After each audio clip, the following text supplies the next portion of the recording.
Assalamualaikum warahmatullahi wabarakatuh. Perkenalkan, saya Siska Damayanti dari Prodi Teknologi Informasi kelas 2A. Di sini saya akan mempresentasikan tentang sumber ajaran Islam.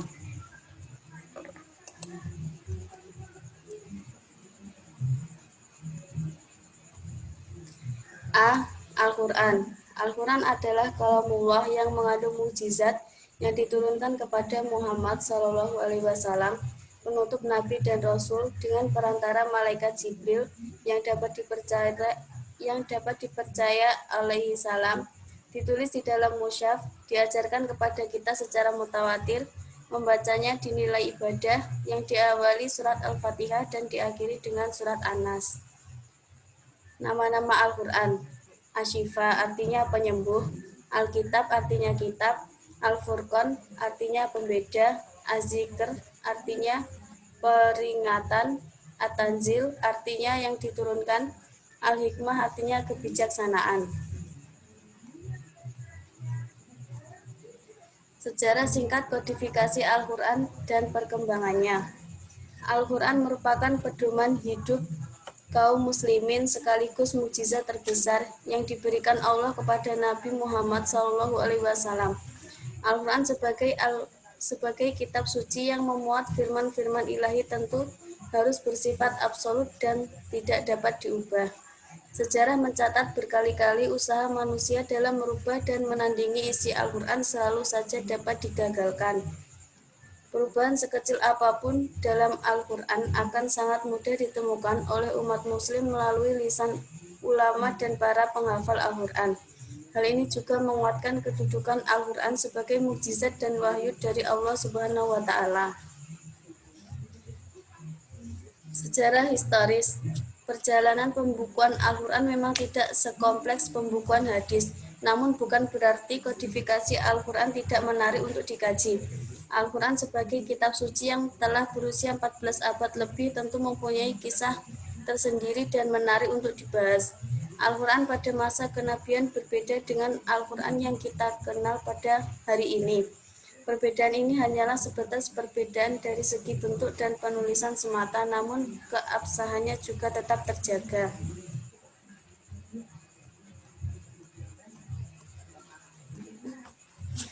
Kandungan Al-Quran. Akidah. Secara etimologi, akidah berarti kepercayaan atau keyakinan. 2. Ibadah dan muamalah. Ibadah berasal dari kata abda, artinya mengabdi atau menyembah. Yang dimaksud ibadah adalah menyembah atau mengabdi sepenuhnya kepada Allah Subhanahu wa Ta'ala dengan tunduk dan patuh kepadanya. 3. Hukum. Hukum sebagai salah satu isi pokok ajaran Al-Quran berisi kaidah-kaidah dan ketentuan-ketentuan dasar dan menyeluruh bagi umat manusia. 4. Sejarah atau kisah umat masa lalu. Al-Quran sebagai kitab suci bagi umat Islam banyak menjelaskan tentang sejarah atau kisah umat pada masa lalu. 5. Akhlak. Akhlak ditinjau dari segi etimologi yang berarti perangai, tingkah laku, tabiat, atau budi pekerti. 6. Dasar-dasar ilmu pengetahuan atau sains dan teknologi. Al-Quran adalah kitab suci ilmiah. Banyak ayat yang memberikan isyarat-isyarat ilmu pengetahuan atau sains dan teknologi yang bersifat potensial untuk kemudian dapat dikembangkan guna kemaslahatan dan kesejahteraan hidup manusia.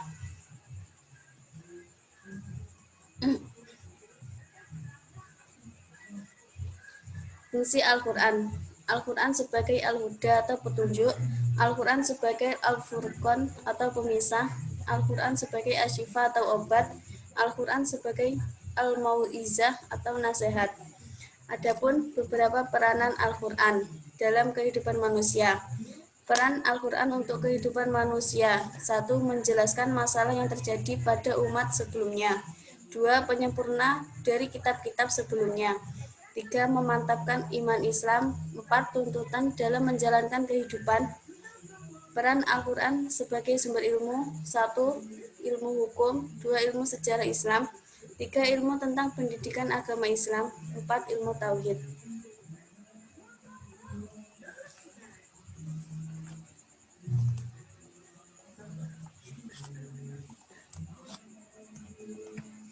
Keistimewaan Al-Quran. 1. Sebagai salah satu petunjuk dan rahmat bagi orang yang beriman serta bertakwa.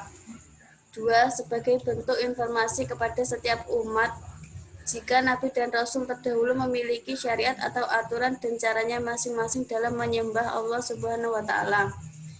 3. Al-Quran menjadi kitab suci yang terakhir dan terjamin akan keasliannya. 4. Al-Quran tidak bisa tertandingi oleh ide-ide manusia yang ingin menyimpangkannya.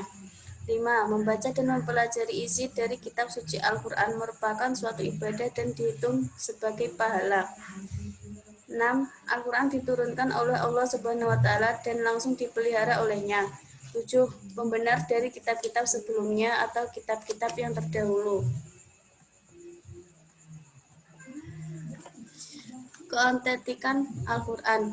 Keautentikan Al-Quran, bukti kebenaran Al-Quran, pemahaman dan tafsir Al-Quran.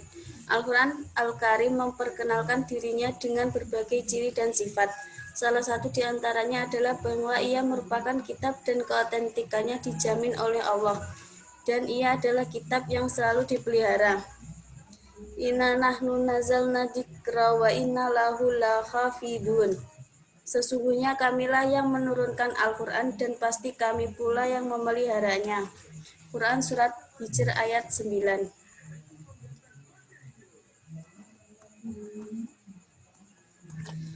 Al-Hadid.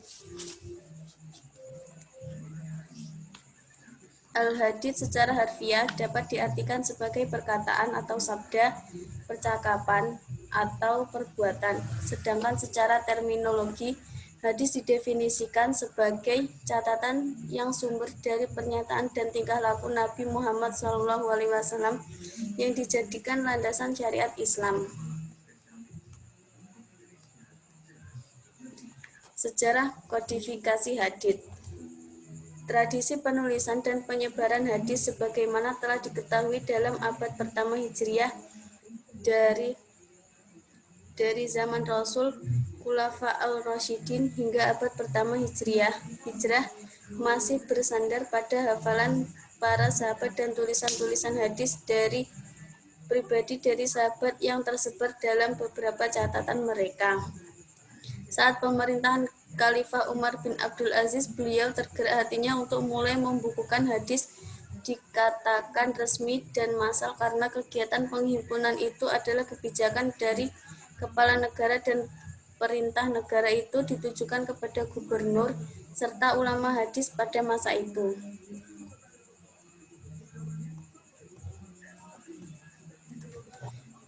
Macam dan tingkatan hadis. 1. Hadis syahih, yakni tingkatan yang tertinggi penerimaan pada suatu hadis. 2. Hadis hasan, bila hadis yang tersebut sanadnya bersambung tetapi ada sedikit kelemahan pada rawi-rawinya.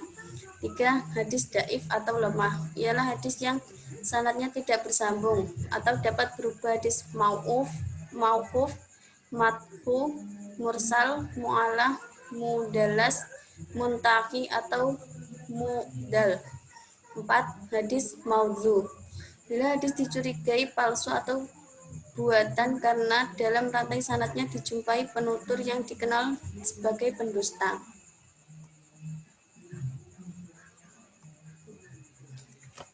Kedudukan hadis terhadap Al-Quran.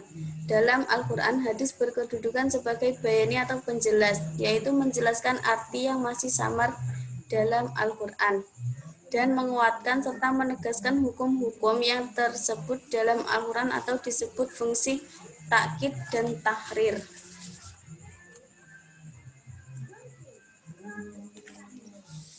Hadis sebagai pembuat hukum baru.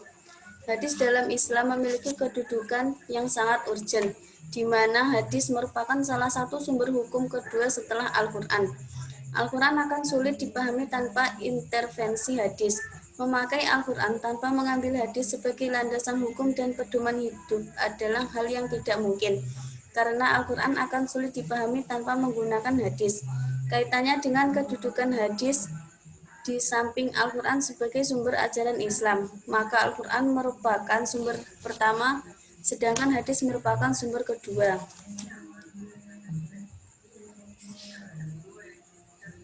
Ijtihad.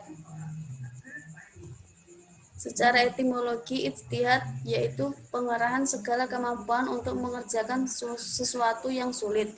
Sedangkan secara terminologi adalah penelitian dan pemikiran untuk mendapatkan sesuatu yang terdekat pada kitabullah, syara, dan sunnah Rasul atau yang lainnya untuk memperoleh nas yang makfu agar maksud dan tujuan umum dari hikmah syariah yang terkenal dengan maslahat.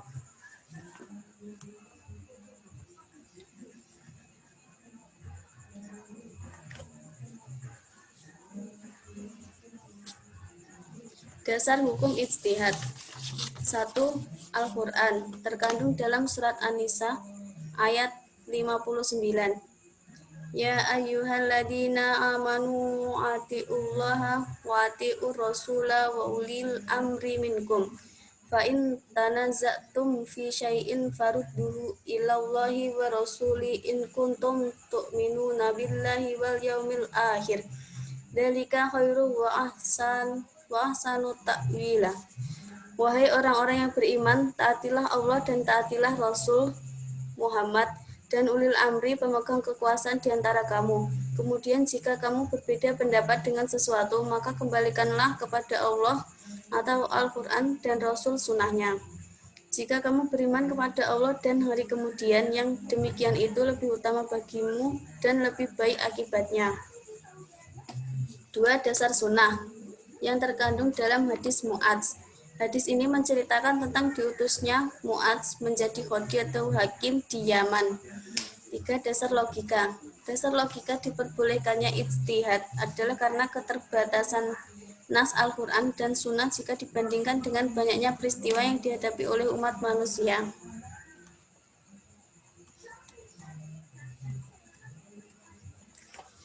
Masalah yang diijtihadkan. 1. Masalah-masalah yang ditunjukkan oleh nas yang zanni atau tidak pasti, baik dari segi keberadaannya atau wurud maupun dari segi penunjukannya terhadap hukum atau dalalah. 2. Masalah-masalah baru yang belum ditegaskan hukumnya dalam nas. 3. Masalah-masalah baru yang belum diijmakan. 4.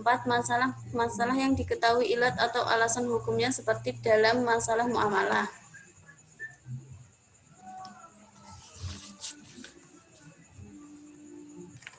Macam-macam ijtihad. 1. Ijma'.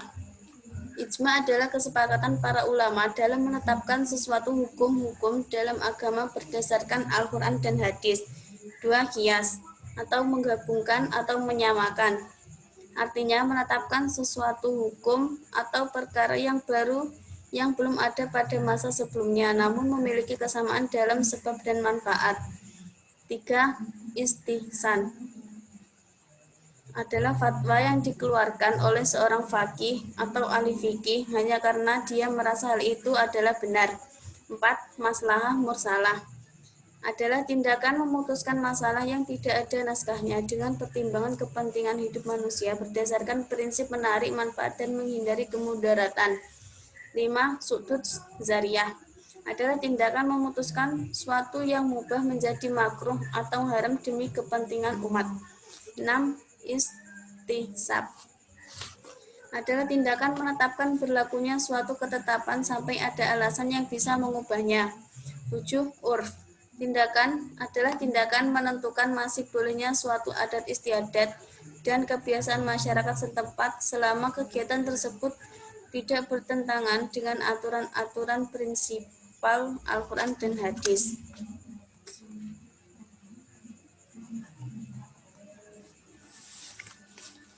Syarat-syarat ijtihad atau mujtahid. 1. Memiliki pemahaman dan penguasaan mendalam tentang Al-Quran dan Sunnah, tentang asbabun nuzul dan asbabul wurud, kaidah tafsir dan kaidah hadits, serta pemahaman-pemahaman lainnya tentang Al-Quran dan As-Sunnah. 2. Memahami hadis dan ilmu mustalahnya. 3. Memiliki pemahaman tentang ilmu fiqh dan usulnya. 4. Memahami syariat Islam. 5. Memiliki pemahaman tentang hawaid kuliah dan hawaid fikih. Sekian presentasi dari saya, kurang lebihnya saya mohon maaf.